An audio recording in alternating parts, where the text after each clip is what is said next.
Shabbat Shalom. In late February of this year, I flew to Washington, D.C. to officiate the funeral of Edie Safman. Edie's daughter, Rabbi Rachel Safman, was my chavruta, my study partner, throughout rabbinic school.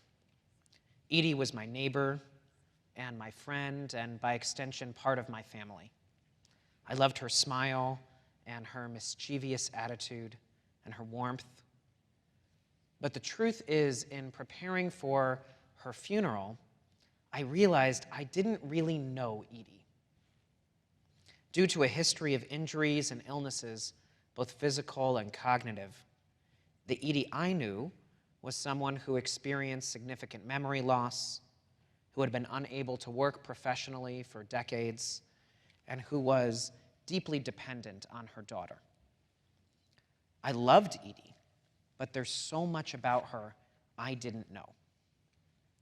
It turns out that Edie Safman paid her way through Boston University on a classical flute scholarship. I had no idea.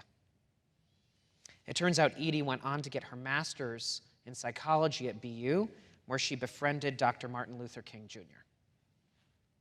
It turns out that after her master's, Edie decided to teach English in Germany because she wanted to better understand the culture and the place that led to her family's demise, a decision that no Jewish women were making at that time. And it turns out that during that time, she was enlisted as a spy on behalf of the US Army. It turns out that Edie then returned to DC to work on disability rights and schooling for people who had lost their vision, passionately advocating and educating so that they might be able to participate in the fullness of society. And it was during that time that the ADA was passed. I had no clue. The Edie I knew, and the Edie so many of the rest of the world encountered, was defined by her wheelchair, her lengthy hospital stays, her slow speech, and her waning cognition. She became reduced to the struggles she faced rather than the fullness of the person who she was. That happens to many of us.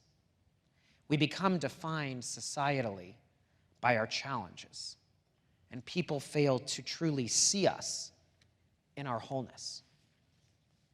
Our Parsha this week, Tazria Matzorah, is well aware of this danger and attempts to show us another path. As Zach shared so beautifully, the Torah portion is about tzara'at, about a disease we often call leprosy. When someone was afflicted with tzara'at, their skin would turn flaky and white. The disease was contagious and dangerous. It seeped into clothing, into the walls of homes, and could spread from one person to the next. People living with tzara'at were quarantined away from the rest of camp. The Matzorah, the person living with tzara'at, undoubtedly became defined by their disease. Were they a teacher or a healer? Were they a member of the tribe of Judah or a member of the tribe of Benjamin? Were they athletic, artistic? Were they a survivor of slavery or a witness to the receiving of the Torah at Mount Sinai? We don't know. In that moment, when the disease took over, an individual became reduced to one word, Matzorah, a person living with tzara'at. But the Torah doesn't leave us there, in a place of reductionist isolation. Rather, we see that the Kohen, the priest, is sent to visit the Matzorah, to inspect them, and to determine when they are ready to reintegrate into the larger society. The Kohen is, on the one hand, the ancient equivalent of a medical professional. On the other hand, they are the symbolic exemplar of God and God's authority. And the thing they are commanded to do, above all else, is to see. In a URJ article from which many of the sources for this Devar Torah are rooted, Cantor David Berger notes that the word to see, ra'ah in Hebrew, in one form or another, comes up 9 times in just the first 8 verses of chapter 13 of Leviticus. 9 times. The Kohen visits the Metzorah and must see them. To some extent, the use of the verb ra'ah seems excessive. There are verses in which the word looks at first glance extraneous. For example, in Leviticus chapter 13, verse 3, the Torah says, "V'ra'ah hakohen et hanega, be'or habasar v'se'ar, b'nega hafach, lavan, umar'eh hanega amok, me'or, besaro, nega tzara'atu, v'ra'ahu hakohen, v'tiheroto." The priest shall see the affliction on the skin of the body. If hair of the affected patch is turned white and the affection is seen to be deeper than the skin of the body, it's leprous.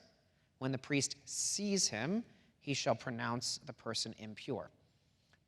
The question that bothered our ancestors was the third use of the verb ra'ah in only one sentence, where it says the priest sees him. There's no new information added. We already know the priest sees the affection. We already know the priest sees how deep it is.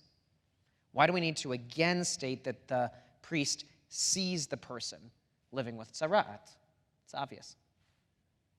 Our sages always come from the belief that there are no ancillary words in the Torah.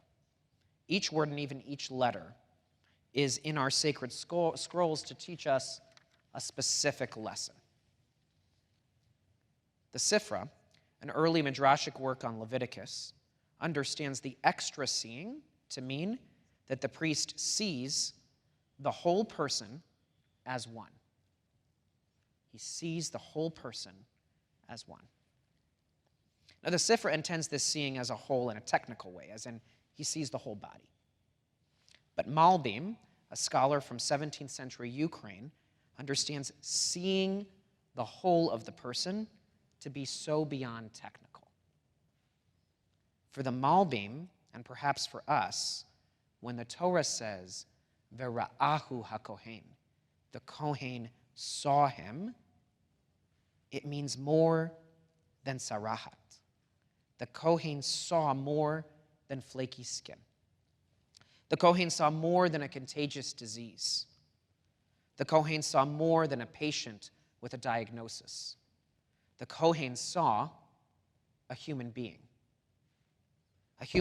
who happened in that particular moment to be afflicted with a disease. The Kohen saw the whole of who that person was, his past and his future, his family and his work, his values and his gifts. He really saw him. Years ago, I was visiting an older gentleman in a home for people living with Alzheimer's disease. In a shadow box outside his room was a black and white photo of him competing in the Olympics. He was an American silver medalist. A replica of his medal was molded and left in the case outside his room. This man's family ensured that everyone who visited him knew that he was more than his memory loss, more than the present moment. They made sure that we saw him. We saw not only old man with Alzheimer's, but also Olympic swimmer. If only we all had those shadow boxes outside our doors or on our sleeves or on our social media. We are so much more than the one moment in which we happen to encounter one another. In 1964, Abraham Joshua Heschel delivered a paper entitled "The Patient as a Person" at the annual convention of the American Medical Association. Heschel states, "Medicine is not simply merchandise, and the relationship between doctor and patient is blasphemously distorted when conceived primarily in terms of economics, doctor as merchant, patient as consumer. What comes to pass in the doctor's office is a profoundly human association involving concern, trust, and responsibility. Heschel hoped that medical encounters would allow a doctor to see a patient as more than their disease. Heschel wanted doctors to act like Kohanim, to really see us. But these rules aren't only for doctors. We all have the ability to do a core mitzvah in our tradition, Bikor Cholim. We are all commanded to visit the sick. A skillful Bikor Cholim visit is a mitzvah each of us could choose to participate in, as Zach did for his bar mitzvah. Executed properly, such a visit needn't be reductionist, but can be maximally expansive. When we sit and chat at the level of a person, as the Shulchan Aruch instructs, rather than standing above them, we show them we're equals. When we don't ask more questions than the person wishes to answer, we honor their autonomy and their dignity. When we talk about work or art or sports or shared interests, we communicate that we have seen the whole person. When my son had his appendix out a number of years ago, Dan Karp came and performed magic tricks at his bedside at Lurie. Suddenly, Matan wasn't a patient or a surgery or an appendix. He was a kid, a boy whose curiosity was affirmed. That message for children or adults is so powerful and so transformative. When people are struggling, they're so often socially and verbally reduced to that one singular challenge. The woman with breast cancer, or the guy who lost his job, or the lady whose marriage fell apart, or the man who went through bankruptcy. While those struggles are real, and they do shape and define us in some ways, we are also more than those experiences. We want and need to be seen in our fullness. V'ra'ahu hakohen, the Kohen saw him. This Shabbat, may we commit to truly seeing each other. May we see the challenges, but also see the strengths. May we see the present moment, but also see the past triumphs and the future possibilities. May we look into the eyes of our family, our friends, and our community members, and truly see them in their fullness. And in turn, may we be seen. Shabbat Shalom.